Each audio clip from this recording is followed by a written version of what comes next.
s'est tenu aujourd'hui le forum fonctionnaire. Les délégations présentes parlent d'un paquet de sujets, donc c'est fort intéressant parce que les gens partagent leurs problématiques dans leur ministère. Donc, par exemple, problématiques des inspecteurs de la Régie du bâtiment du Québec, les inspecteurs au niveau de la santé animale qui a été soulevée, toutes les problématiques au niveau de la nouvelle gestion publique, la méthode Lean ou la méthode Toyota qu'on peut appeler aussi, qui est déclinée de plusieurs façons. Alors, ça aussi, c'était longtemps décrié. Nous avons Mme Catherine Charon qui est venue nous parler du déploiement de Service Québec ou d'une autre appellation Vitrine Québec. Les inquiétudes principales concernent d'une part le réseau de comptoirs. On sait que le gouvernement s'est engagé à avoir une présence gouvernementale pour les citoyens à moins de 50 km, mais dans certains cas, on sait ce qui s'en vient, c'est des bureaux de Service Québec où il va y avoir un téléphone ou un présentoir. Alors, c'est vraiment, ça va être des coquilles vides, en quelque sorte. Ça nous inquiète beaucoup.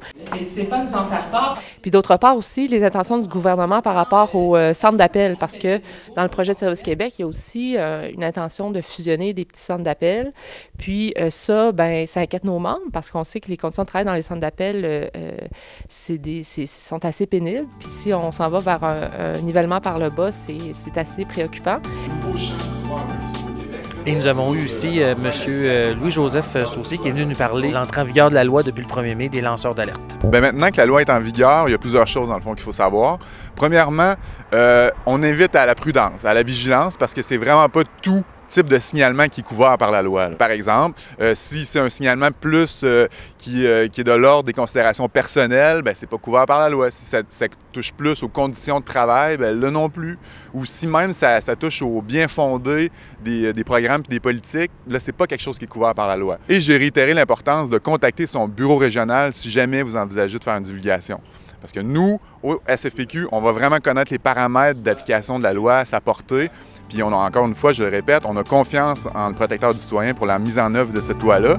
On est venu annoncer que finalement, les étudiants de la fonction publique seront maintenant, dorénavant, syndiqués avec le syndicat de la fonction publique et parapublique du Québec. Bon, en fait, notre but, vraiment, avant de prélever une cotisation syndicale, c'est vraiment d'augmenter leurs conditions salariales qui sont vraiment exécrables.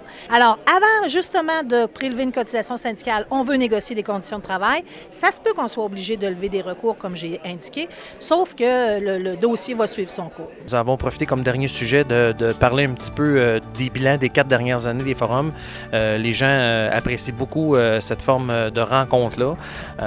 Donc, en espérant que qu'on continue comme ça et qu'il y ait un bel avenir à nos forums.